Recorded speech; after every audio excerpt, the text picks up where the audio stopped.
Hola amigos, ¿qué tal? Stuart here from Spain Speaks with the Spain news update. And lava from the volcano that erupted last week in the Canary Islands continues to flow, and it has now reached the ocean, but more about that in just a moment. Firstly, a big thanks to all of the people that left comments on the last video. Lots of comments, lots of debate happening there as usual. Thanks to people that supported the channel by buying merchandise, and a big thanks to my patrons on Patreon for your continuing support. Now, let's get into the news, and as I said, lava from the volcano that erupted last week on the island of La Palma, down there in the Canaries, last night hit the sea. And as we can see here, it has reached the sea after 10 days of continuous flow. At around midnight, after 10 days of non-stop gushing, and having already released more magma than the Teneguía eruption 50 years ago, lava from the Cumbre Vieja volcano on the Canary island of La Palma finally reached the Atlantic Ocean. Although volcanologists insist that this is more of a journalistic landmark than an event of scientific relevance, beyond the release of gases and the effect on the seabed, the arrival of lava into the sea highlighted the virulence and depth of the eruption, which has already devastated hundreds of houses in the area of Todoque and La Laguna. So 10 days of continuous lava flow down there on the island of La Palma, and the images I saw on the television last night were both spectacular and frightening. And as we saw in the article, hundreds of houses have already been destroyed. Now, the subject of mandatory COVID certificates for work is making headlines here today in Spain, and people are asking the question, is it legally possible in this country? To end the coronavirus pandemic, epidemiologists are setting the bar for herd immunity at 90% of the vaccinated population.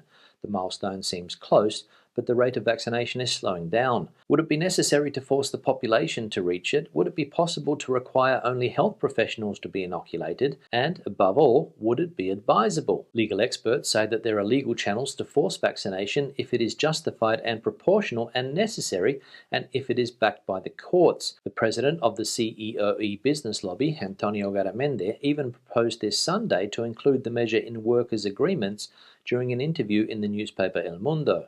However, health authorities are inclined to maintain the non-compulsory prophylaxis when 3 out of 4 Spaniards are now fully vaccinated against COVID-19. So the subject of these obligatory COVID certificates for workers is being debated here in Spain. The main business lobby, as we saw, seems to think that it is a good idea, but health officials don't seem to be all that keen, so we'll keep an eye on this space.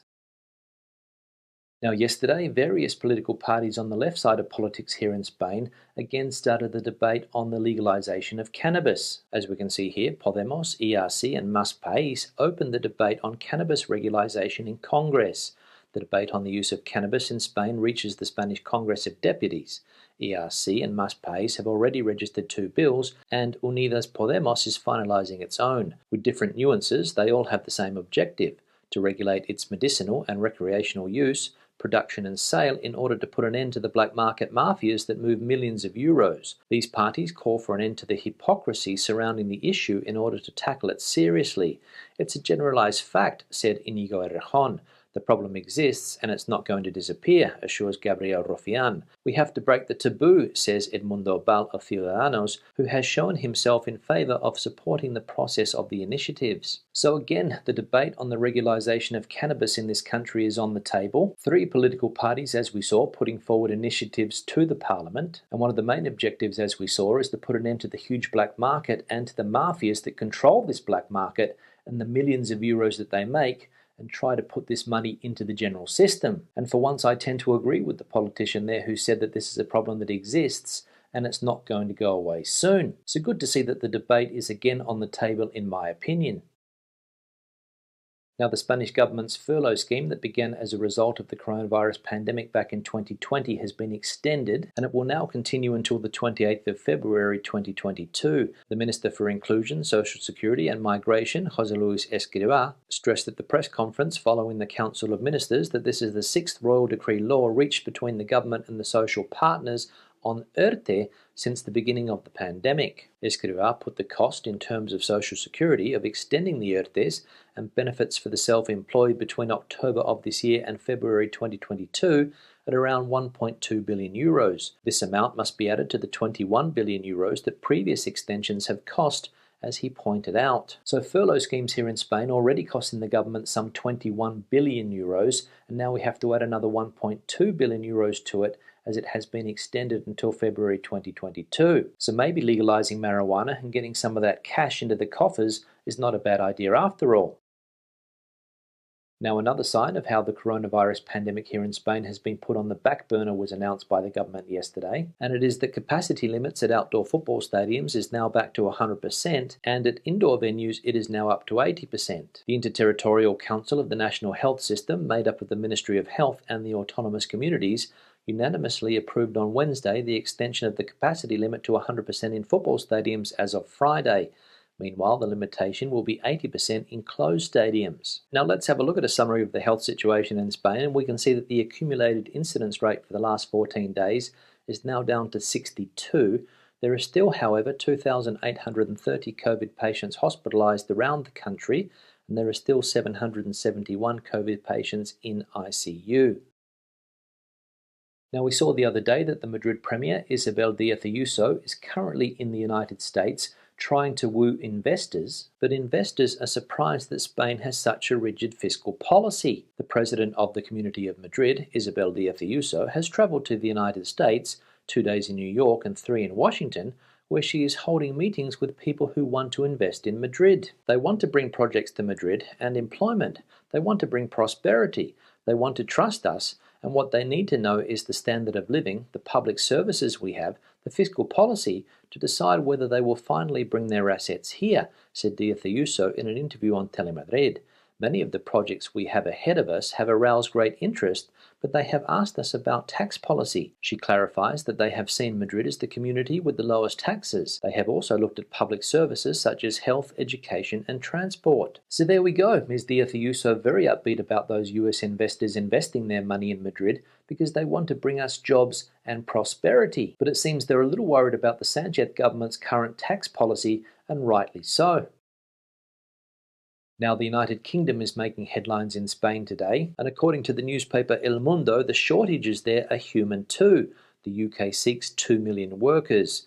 The shortages gripping the UK are food and energy shortages, but also human shortages. At the moment, the country has 2 million active job vacancies, a shortage of workers caused by the flight of foreigners due to the pandemic, but fundamentally caused by a Brexit that prevents others from taking the place of those who decided to return to their place of origin. What was originally one of the fundamental objectives of those who supported leaving the European Union has become a problem that is hampering the post-pandemic economic recovery at all levels. So what's going on in the UK? All of the news that we are getting here is about shortages, as we saw in the article, food shortages, fuel shortages, and also human shortages. Not enough workers to fill all of the jobs that were left by people that fled the country after Brexit. So it looks like there's a bit of a problem for Boris Johnson and company to sort out in the UK.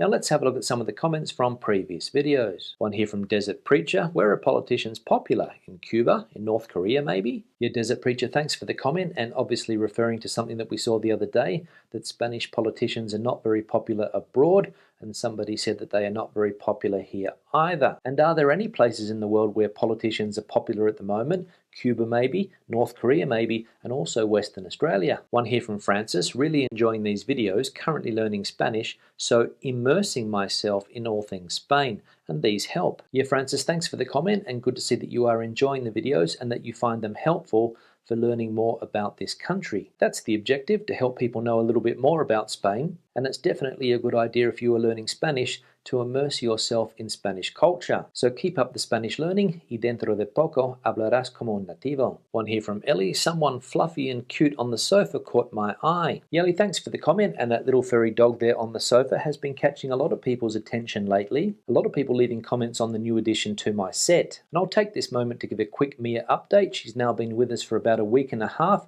and she has settled in very, very well to the home. I thought it was going to take a little bit longer, but as you all can see, she is very, very relaxed. And to be honest, I think we're lucky to have found such a good dog. One here from Al. Hello, Stuart. I follow your vlog religiously, and I normally chuckle at your responses to the off-the-wall comments made by some of your critics. Note that I use the term critics very loosely. I'm sure that you know that the overall silent majority that follows your vlog enjoys and appreciates the hard work that you are doing, but I just wanted to confirm by leaving this comment.